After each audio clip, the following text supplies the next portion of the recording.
Assalamu alaikum. Hello, the world. This is Bsam الشماع talking to you. I am from Alexandria, Egypt, and this is my second message to the world in English language. I am a historian, an international lecturer, and I am also a tour guide. Now, my second message to you guys is this.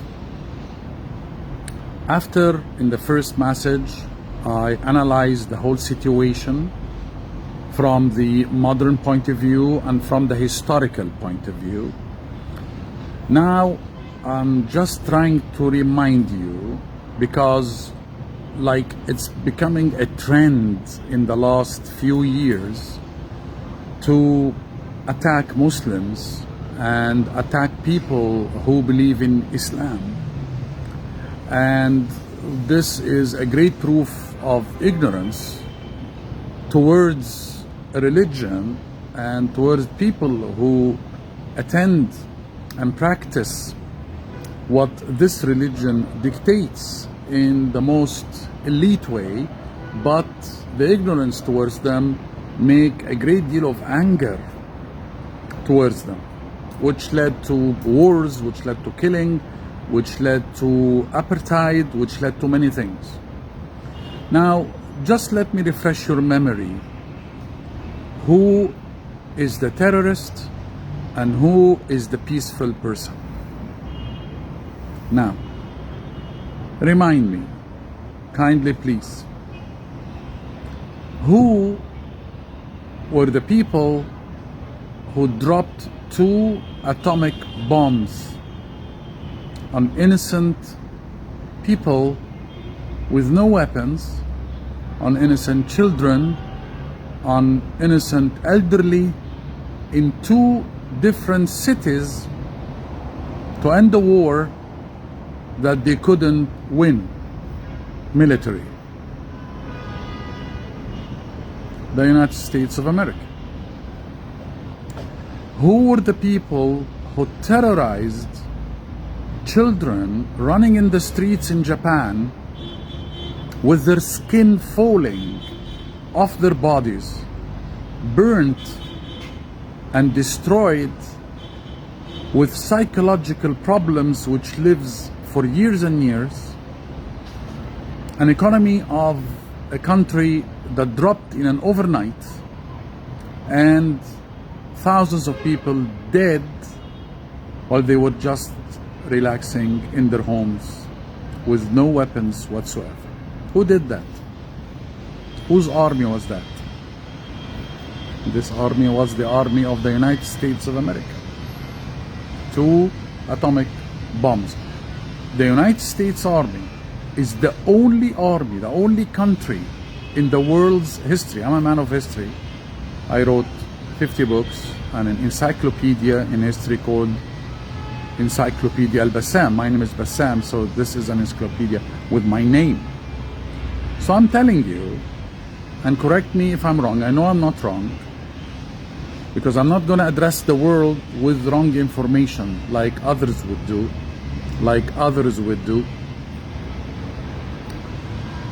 because we know who is the liar and we know who is telling the truth with documentations. The only country in the world's history that dropped atomic bombs from air, on land, on innocent people in Japan was the army of the United States of America. How are you living with this shame? How are you still continuing that shameful acts by wiping a whole nation from its land out, like the Europeans did with the Indians on the so-called American continent later? Let me remind you, who is the original people of Northern American continent? They are the Red Indians, that you swept off the land, that you have killed and tortured them all using your guns and using your powder guns and using your machine guns. John Wayne became the hero of the United States of America because he was shooting. All the cowboys were shooting the Indians. So the Indians were always the bad guys. And the cowboys were always the clean guys, the good-looking guys, the clean guys. But the others are the barbaric guys.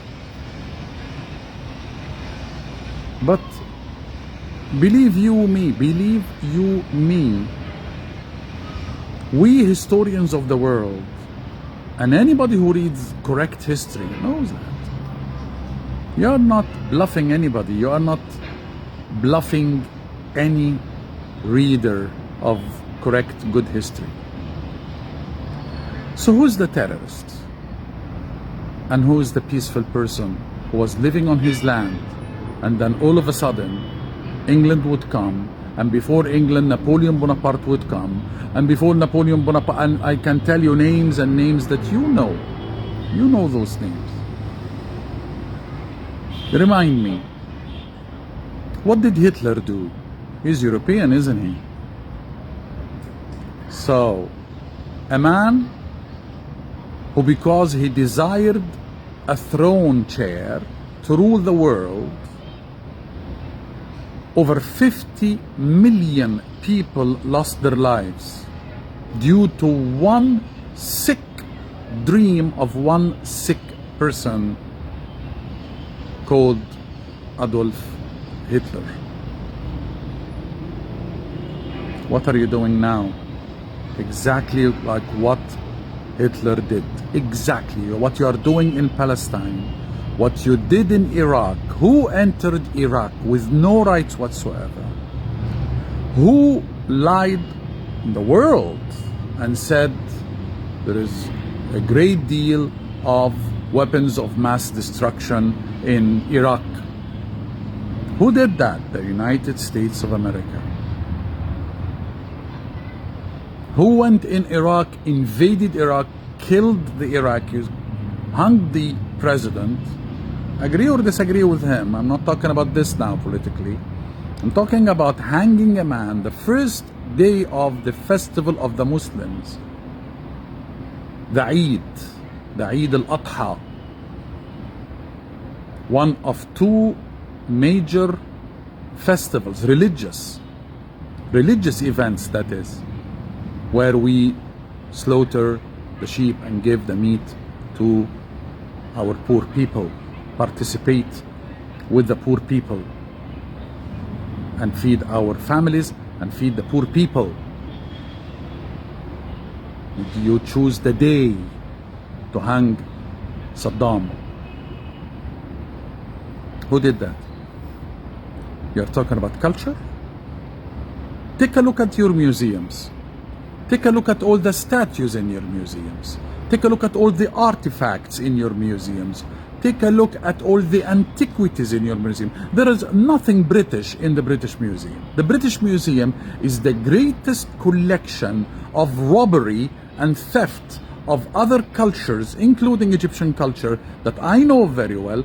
And according to the authorized number of the British Museum itself in London, England, it said over 100,000 pieces of history and antiquities Egyptian is in the British Museum, including, of course, the famous Rosetta Stela. There is nothing British in the British Museum.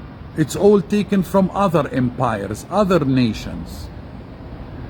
And when we ask for it to be back to our homeland, to our place, to its place, you said, no, we are protecting it for you. What protection? What protection? The Munich Museum was hit, bombarded. And in it was the rarest fossil of an Egyptian dinosaur called Spinosaurus aegyptiacus. Read your history. And it was destroyed, forever gone. one of the rarest fossils in the history of dinosaurs was gone. The Egyptian fossils of the Egyptian dinosaur called Spinosaurus egyptiax. So what protection? What protection? The Museum of Boston was stolen. 500 million US dollars worth of paintings of Monet and other famous artists by people who entered wearing a police outfit. If I saw this in a comic movie, I would have laughed my head off. And that is in the United States. The place, the protector of the world, the policeman of the world, the traffic policeman of the world. I love Americans. I lectured in the United States and I was treated like a king there by respect, by respectable people.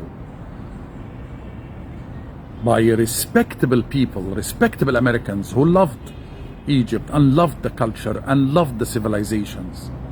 And I was treated like a brother by all the Americans that I met twice in my 2 visits in the United States. So I'm not talking about the millions of Americans. I'm talking about people who always are holding the important decision-making authorities in the country there. And how many times I discussed politics with Americans and I find them disagreeing completely with what the American president or the American army is doing in the world. Who stole the Iraqi monuments from the museums? Who did that? The United States Army. You throw your kids into an army to spend all the education, business and all this, and to pay them and to send them to get killed and lose their limbs. For what cause? For what cause? Because the Iraq has got weapons of mass destruction.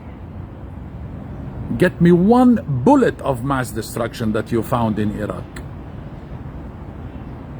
Show me one straw of mass destruction that you get or you found in Iraq. It was a lie.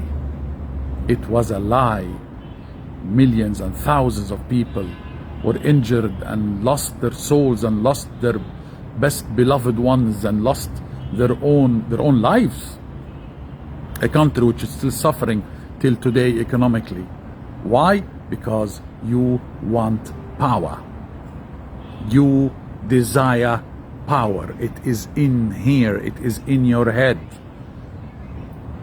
Tell me, who is the terrorist? Mussolini? And what he did with fascism? Tell me, who is the terrorists? The Christians in Andalusia killing Muslims and Jews? Muslims and Jews in Andalusia were killed. Why? Because the Christians wanted power in Andalusia. Now, you want to know the true history? The Jews never enjoyed such peaceful lives and such economical prosperous life like they did with the Muslims in Andalusia, which is now Spain. Read your history, read your books. Even before the Balfour Declaration, the Jews were living with the Arabs in Palestine, in Palestine, and the Arabs were not doing anything to them. They were all living. The Jews were living in Egypt. I'm from Alexandria. Alexandria was famous for being a cosmopolitan city where Jews, Christians, Muslims lived together in one city. But no. And then you read the Lavon event. And if you don't know the Lavon event, go and read it. Check it. Number of Jews and Zionists conspiring against Egypt, and they were caught. Some of them went to trial. Why? Why are you always causing problems in the places that welcomes you?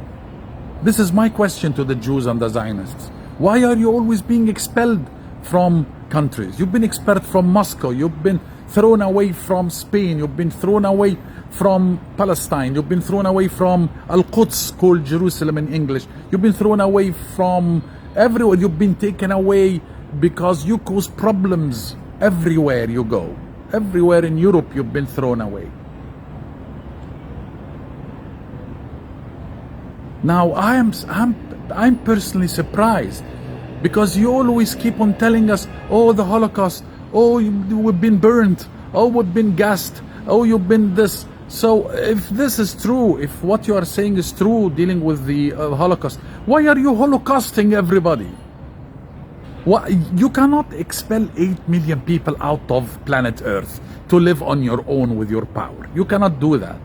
And you are not going to do that. And you are going to fail in doing that. No occupation survived. Read your history. No occupied land kept occupied the rest of its long living history. All occupations in the history of mankind ended by the defeat of the occupier. No matter you are using F-35s or F-15 or 16 or 18, or you are using white phosphorus bombs. You are bombing children with white phosphorus bombs in Gaza. And this is illegal. It's illegal by the world's decision.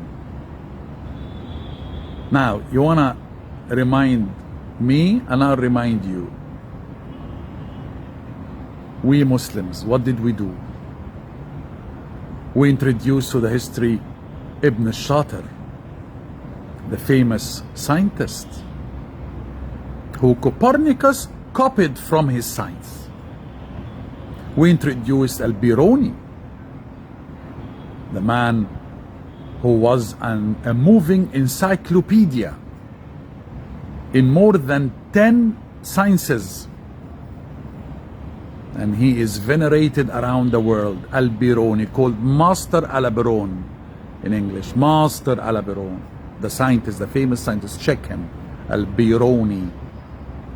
We introduced Al-Battani, one of top 3 scientists dealing with the movement of the bodies in the sky, stars and planets, and all sorts of sciences dealing with constellations. We introduced people from Andalusia. We introduced Abbas ibn Firnas, the first man in history of mankind who succeeded in flying. Not Leonardo da Vinci. Leonardo da Vinci did not tempt navigation, did not tempt soaring, did not tempt flying. But Abbas ibn Firnas did, and succeeded and maneuvered and went and turned and came back.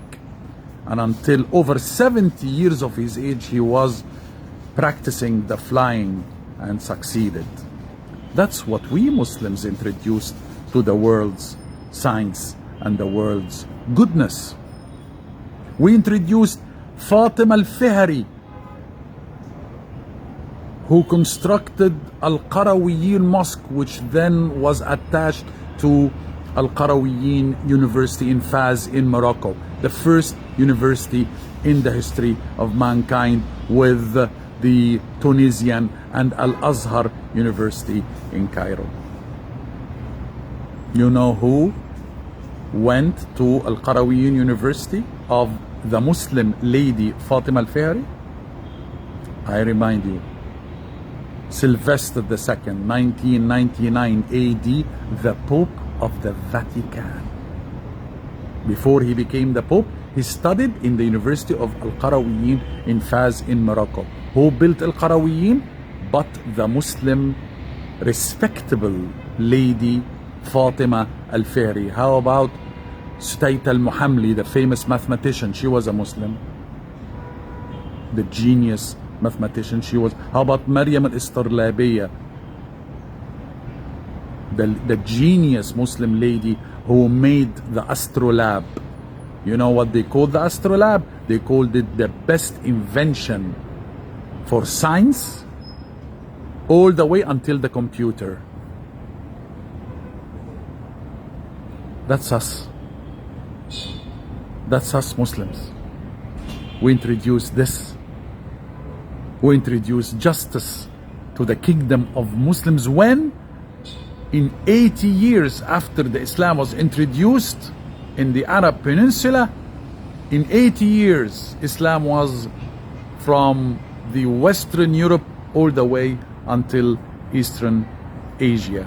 People loved to embrace Islam because of its justice and because of its attitude against apartheid. It's anti-apartheid.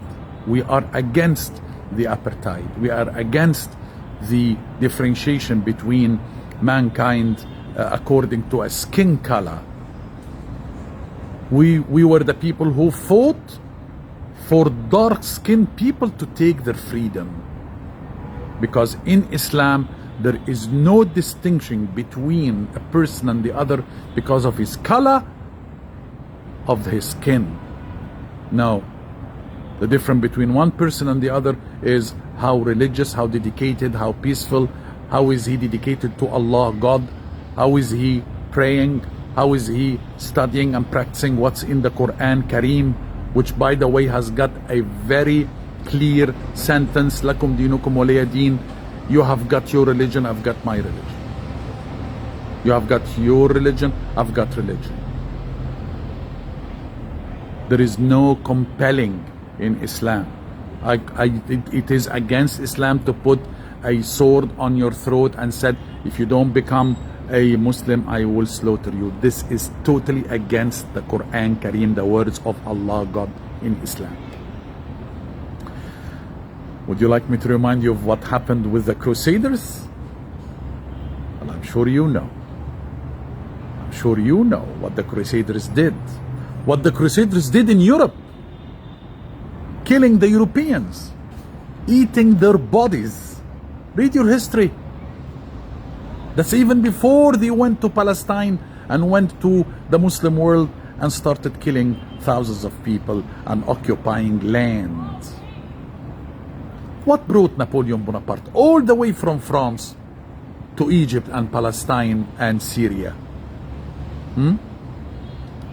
What brought Fraser, the British, with his military expedition? Why are you coming from all faraway land to take lands of other people? Why? Why are you doing this? Why are you bombarding the Suez Canal? Why did you bombard the Suez Canal?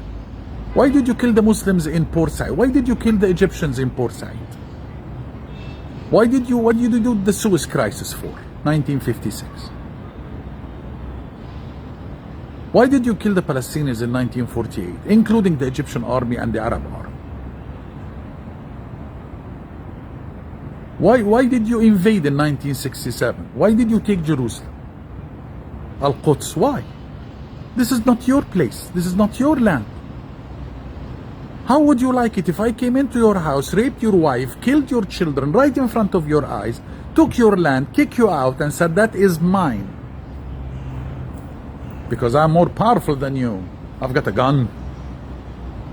I've got a gun in my hand. But that's not human. That's not logic. We should live all in peace in this planet. This is why we are here. We are here to know each other. This is what Quran said. This is the words of Allah. We created you, males and females, to get to know each other, to be nations, to be tribes, to be nations, to be people, to get to know each other in peace. I learn about you, you learn about me, we learn how to disagree, we learn to sit and talk, we learn to understand more of each other, not by blood, not by lakes of blood, not by tanks. You're so proud of the Merkava. You're so proud of inventing the Jewish amazing military machine of the tank Merkava. Well, one child with a piece of stone in his hand, he humiliated the Merkava. The thousands of soldiers on the 7th of October 2023 caused you in Palestine what you didn't lose in all your wars with the Arabs. In one day, 7th of October 2023. So what did you do? Did you fight the people of Palestine who defeated you on the 7th of October 2023? Did you fight him soldier to soldier? Courageous man to a courageous man? No. No, you did not. You took your aeroplanes, you took your jet fighters that was given to you by the States, Mama America, and you flew with the top-notch technology against children in their houses, elderly, paralyzed ladies in their houses, living peacefully in Gaza, and you bombarded all of this. You bombarded mosques. You bombarded mosques. You tell me, when was the last time a Muslim bombarded to the ground a synagogue? And I will finish my talk to you, my second message to the world, here by Bessam el-Shama'a from Egypt, by a famous incident that was documented in history. When the Muslims freed Al-Quds, Jerusalem, Sophronos, the patriarch, the Christian patriarch who was taking care of the big church of the Christians in Al-Quds, Jerusalem, he said, I'm not going to give the keys of Jerusalem but to your ruler. So Sayyidina Umar ibn al-Khattab, peace be unto him, traveled all the way to Jerusalem, Al-Quds, and he was welcomed by Sophronos, the Christian patriarch, and he visited the Al-Qiyamah church and the church near Al-Aqsa Mosque in Al-Quds in Palestine. When he was in with the patriarch, when the Muslim leader Omar was in the church, visiting the church, the azan, the calling, you know Muslims have 5 callings a day. That's the calling for prayer. We call it in Arabic the azan. So when the azan started calling, Omar started to leave the church to go for the prayers. Sophronos, the Christian patriarch, said, why are you going out? Pray here. That's okay. So Caliph Omar, the ruler of the strongest nation in the world at that time, the Muslim nation, said, no, I'm not going to pray in a church so that people can come after me, after I die, he means, and say that Caliph Omar prayed in a church, so let's convert it into a mosque. See what Caliph Omar was looking forward to? Look how Caliph Omar did an amazing act of wisdom that could have changed the world's history. That's us. I hope now you understand more about us, we Muslims of the world. With you was Bessam el-Shama'a from Egypt. Assalamu alaikum. Peace be unto you all.